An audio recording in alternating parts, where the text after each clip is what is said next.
Bom, dando continuidade ao nosso curso de Física 1, vamos agora para a nossa quarta aplicação de leis de Newton, ainda no contexto de força de atrito. Mais especificamente, aqui a gente vai resolver qual que é a velocidade limite em uma curva plana. Ou seja, se um corpo está descrevendo um movimento curvo em uma superfície plana, qual que é a velocidade limite, ou, mais especificamente, qual que é a velocidade máxima que esse corpo pode ter para que ele consiga realizar esse movimento. Colocando em termos mais cotidianos, digamos assim, imagina que um carro está descrevendo uma curva. Então, olha lá, imagina que a curva está aqui, ó, aqui está a curva, e o carro está fazendo um movimento nessa curva. A gente sabe que se esse carro fizer um movimento muito devagarzinho, ele consegue realizar esse movimento tranquilo. Para velocidades muito baixas, você sempre consegue abaixar muito a velocidade de forma a qualquer movimento curvo você conseguir descrever. O que é perigoso nessas curvas é quando você está muito rápido. Quanto mais rápido você está, maior é a chance de você acabar derrapando, de você acabar não conseguindo descrever esse movimento circular e acabar saindo da pista. Então, por isso que eu já adiantei que essa velocidade limite é uma velocidade máxima, Aqui a análise física que a gente faz para poder perceber que uma velocidade máxima é bem simplesinha. Então, enfim, dado que esse carro está se movimentando com uma velocidade v, qual que é a maior velocidade, dado que a superfície é plana, da curva é plana, qual que é a maior velocidade que ele consegue, que ele pode ter para poder descrever esse movimento tranquilamente. Ok? Bom, para poder determinar isso, a gente vai aplicar leis de Newton necessariamente. Como é que a gente sabe que a gente tem que aplicar a lei de Newton? Bom, aqui, esse corpo, esse carro aqui no caso, enfim, qualquer objeto que está fazendo um movimento curvo, se ele está fazendo um movimento curvo, a gente sabe que a característica deste movimento curvo é dado pela força centrípeta, necessariamente. E a partir do momento que características de um movimento curvo são dados pela força centrípeta, força centrípeta é um tipo de força, no caso é uma força resultante que aponta perpendicularmente à velocidade, e a análise de forças é sempre dada pelas leis de Newton. Logo, esse nosso exemplo daqui, da maior velocidade, é um problema típico de aplicação de leis de Newton. Aqui no caso, só pela forma que eu enunciei, dá a impressão, o que não está equivocado, de que na verdade isso não é uma aplicação para a força de atrito, é uma aplicação para a força centrípeta, o que não deixa de ser. Aqui a gente também vai usar a força centrípeta. Porém, na prática, quem faz o papel de força centrípeta, como vai ficar evidente nas nossas análises aqui, é a força de atrito. Por isso que eu estou colocando como a análise da força de atrito, porque aqui a gente vai usar as noções de força de atrito estático máxima. Por isso que eu coloquei ela na aplicação mais, aqui no caso de força de atrito, mas também, claro, envolve uma aplicação envolvendo força centrípeta. Todo movimento que é curvo, se você quiser tirar a informação dele, necessariamente você vai ter que fazer a análise por força centrípeta, que é o caso aqui agora. Mas bom, independente do contexto em que esse problema se encaixa em leis de Newton, sendo um problema que a gente utiliza leis de Newton, porque vai aparecer noções de forças, a primeira coisa que a gente sempre tem que fazer é quais são as forças que atuam no nosso sistema. Todas as análises de leis de Newton, independente do que você está fazendo, sempre começa com a análise de quais forças estão atuando no sistema. Okay? No caso, a gente já pode fazer essas análises meio que já direcionada para a aplicação que a gente vai fazer. Então vamos lá. Se a gente está querendo saber qual que é a velocidade limite, e no caso essa velocidade limite, uma velocidade máxima para que o corpo consiga descrever essa curva, porque se ele passar dessa velocidade, ele não vai conseguir descrever esse movimento curvo, significa então que as forças que realmente fazem diferença para a análise do nosso sistema são as forças perpendiculares à velocidade. Tanto porque é a força centrípeta que carrega a informação dessa velocidade limite, que é uma velocidade máxima que o corpo pode ter, quanto porque nessa situação da velocidade limite, da maior velocidade possível, só existe força centrípeta. A força resultante vai ser a força centrípeta, como vai ficar claro pelas análises que eu não vou fazer com vocês nesse vídeo. Ok? Mas, bom, vamos lá. A partir do momento que eu quero aplicar a lei de Newton, então a primeira coisa que a gente vai fazer vai ser quais são as forças que atuam no sistema. Ok? Vamos lá. Primeiramente, duas forças que de cara atuam no sistema. A gente tem força-peso, que aqui no caso é uma força que está entrando aqui no plano do quadro, nossa força gravitacional, pelo fato de que, enfim, o carro tem uma massa, consequentemente ele é sempre puxado para baixo. E aí também existe uma força normal para cima, dado uma força de reação à compressão exercida no chão. Além disso, a gente também tem a força de atrito, que juntamente com força gravitacional e força normal, são as duas forças, são as três forças, no caso, que atuam nesse sistema, exclusivamente. Não tem nenhuma outra força que atua nesse sistema. Okay? É importante deixar claro que só existem essas três, porque a força de atrito aqui, ela desempenha dois papéis. E é aí que vem o fato de que eu comentei, de que a velocidade máxima, ela está num contexto em que só existe força centrípeta. Vamos lá.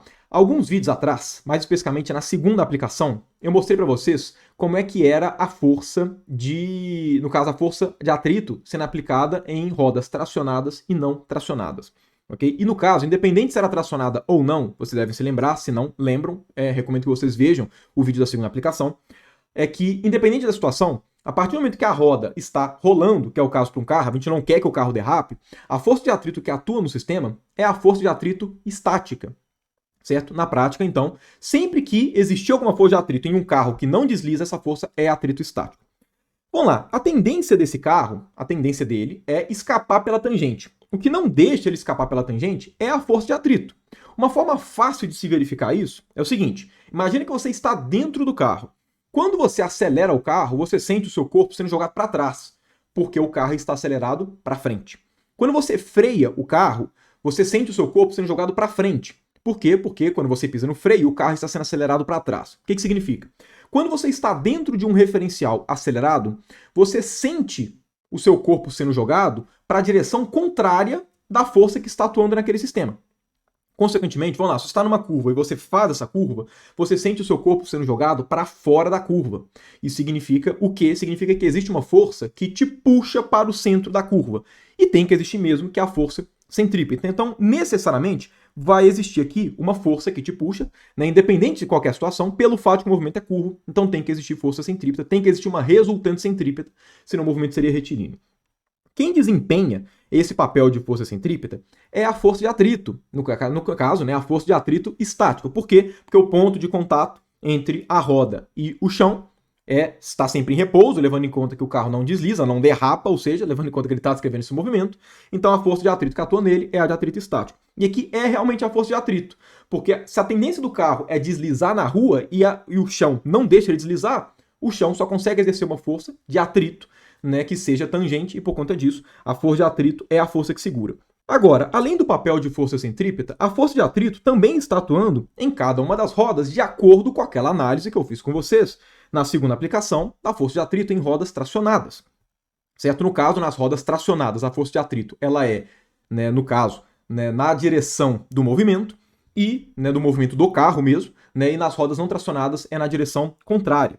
Se o carro aqui, né, se o carro sempre vai se movimentar na direção da velocidade, significa que existe força de atrito tanto a favor da velocidade quanto contrário à velocidade nas rodas. Levando em consideração que o módulo da força de atrito nas rodas tracionadas é maior do que das rodas não tracionadas, e isso eu também comentei com vocês no vídeo da segunda aplicação, significa então que a resultante da força de atrito, né, nesse conjunto todo das rodas, ele vai apontar para frente se o carro estiver acelerado e ele vai apontar para trás se o carro estiver desacelerado. Independente de onde é que está apontando, se é para frente ou para trás, o ponto relevante aqui é se o carro estiver acelerando ou freando, no caso pisando no acelerador ou, né, pisando no freio, de forma a aumentar o módulo da velocidade ou reduzir o módulo da velocidade, também vai existir uma força de atrito ao longo da velocidade, seja para frente, seja para trás. Então eu vou representar dessa forma daqui, ó. Pode estar para cá ou pode estar para cá. É horrível esse desenho,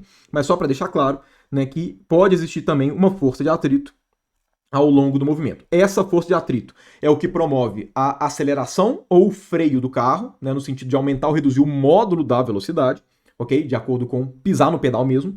E essa força de atrito daqui é o que faz com que o carro não saia da curva, consiga manter bonitinho, né, o seu movimento. Agora, olha só, se eu estou querendo saber qual que é a velocidade limite para que o carro consiga fazer essa curva, vamos lá.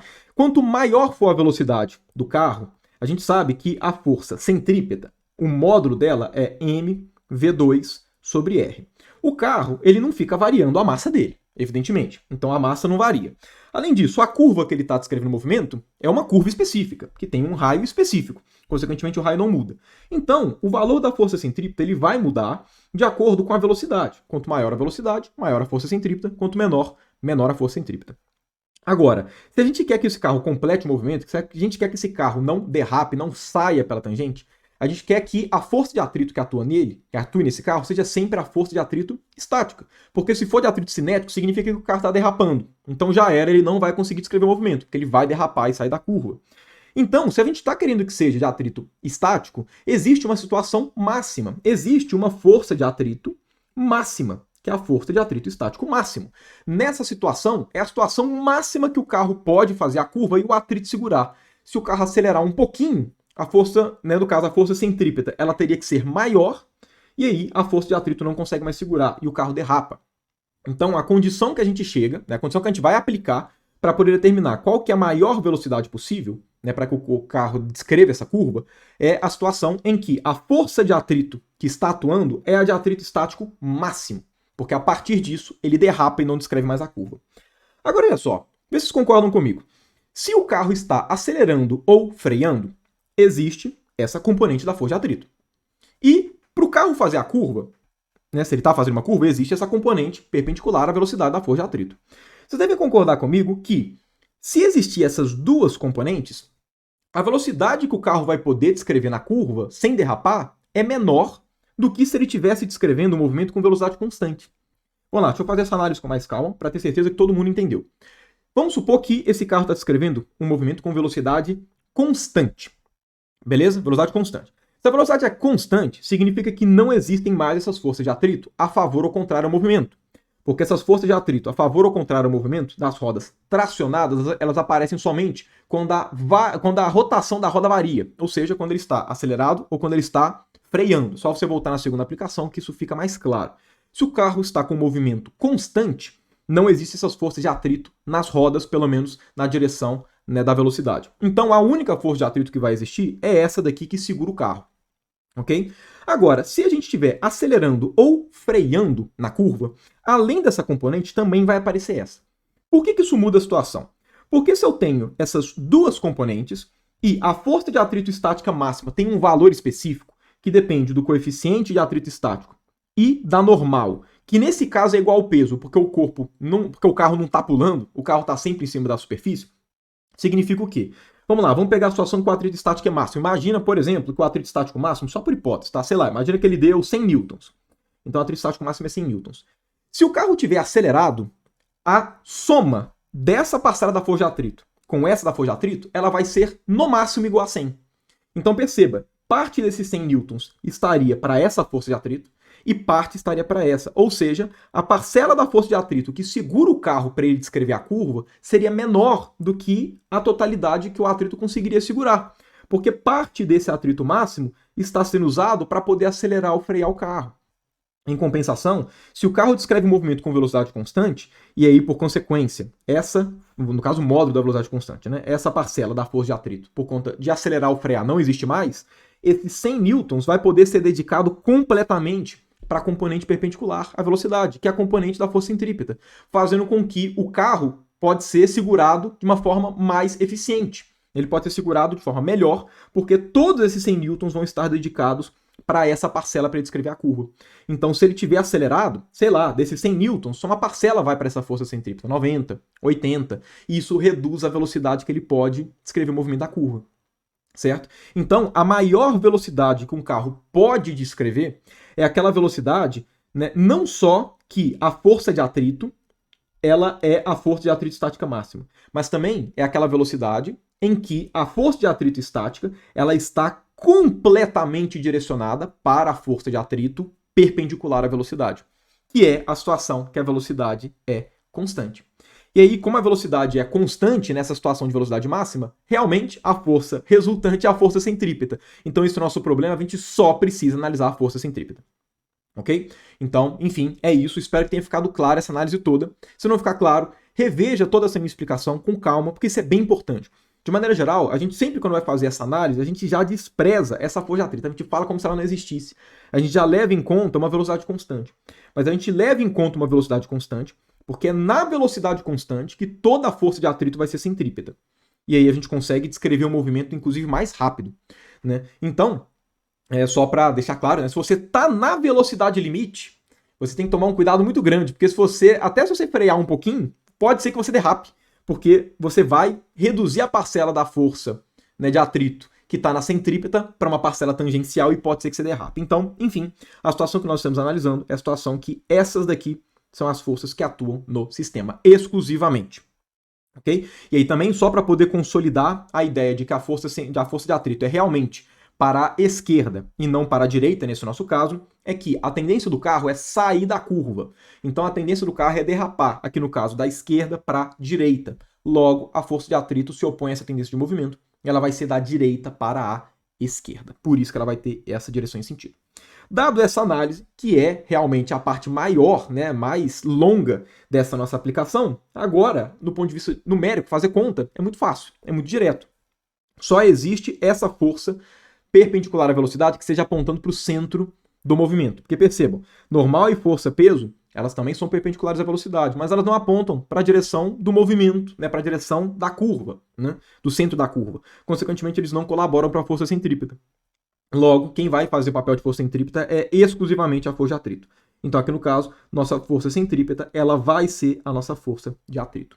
Então, a gente está querendo saber a velocidade limite, ou seja, a velocidade máxima. Nessa situação limite, né, específica, a força de atrito vai ser coeficiente de atrito vezes a normal, ok? Somente porque a gente está na situação limite. Qualquer situação que não é a limite, essa expressão não é a força de atrito. Lembrando, a força de atrito estática depende da situação. E aqui vai ser igual a força centrípeta, mv2 sobre r, aqui no caso, uma velocidade máxima. Vamos lá, qual que é o valor da normal? Vamos aplicar a segunda lei de Newton na direção, aqui no caso, perpendicular ao nosso quadro. O carro só se movimenta no chão, ele não se movimenta pulando nem indo para baixo, ok? Consequentemente, a força resultante nessa direção perpendicular ao quadro é igual a zero. Logo, força gravitacional mais normal é igual a zero, o que significa, né, que a força gravitacional ela é em módulo igual à força normal. E a força gravitacional é mg. Consequentemente, o que a gente chega aqui é que mv2 máximo sobre r é igual a coeficiente vezes mg. Né? Vamos lá, os m's vão cortar aqui, ou seja, a velocidade máxima independe da massa, né, do carro que você tiver, né, enfim, que você tiver que estiver se movimentando, né, depende somente, aqui no caso, do coeficiente de atrito, da gravidade, que é sempre a mesma coisa, né, e do raio de curvatura, isso é óbvio, né, curvas mais suaves a gente consegue acelerar, né, ter uma velocidade maior para poder descrever a curva, mas enfim, passando para o outro lado, o que a gente determina então, né, a gente chega no resultado de que a velocidade máxima, neste caso daqui, para uma curva plana, né, vai ser, no caso, raiz de R, né, que no caso eu vou colocar μe RG, porque esse raiz de RG aparece um bocado de vezes, né, em um punhado de contexto diferente. Então, né, vamos deixar ele aqui, né, μe vezes RG. Então, essa daqui é a velocidade limite, mais especificamente a velocidade máxima. Qualquer velocidade que você tentar descrever nessa curva, que seja maior do que essa daqui, você vai derrapar. E vai sair da curva, né, não vai conseguir completar o movimento. Qualquer velocidade menor do que isso, você consegue descrever tranquilo. Então, toda vez que você estiver numa estrada, numa rua, numa curva e aparecer um limite de velocidade, não passa desse limite, certo? Aquele limite de velocidade, ele tem uma margem superior, né, para ter certeza que você não vai derrapar, mas enfim, sempre vai abaixo para não ter perigo de derrapagem, ok? Esse é o ensinamento. Então, tá aqui a nossa quarta aplicação resolvida.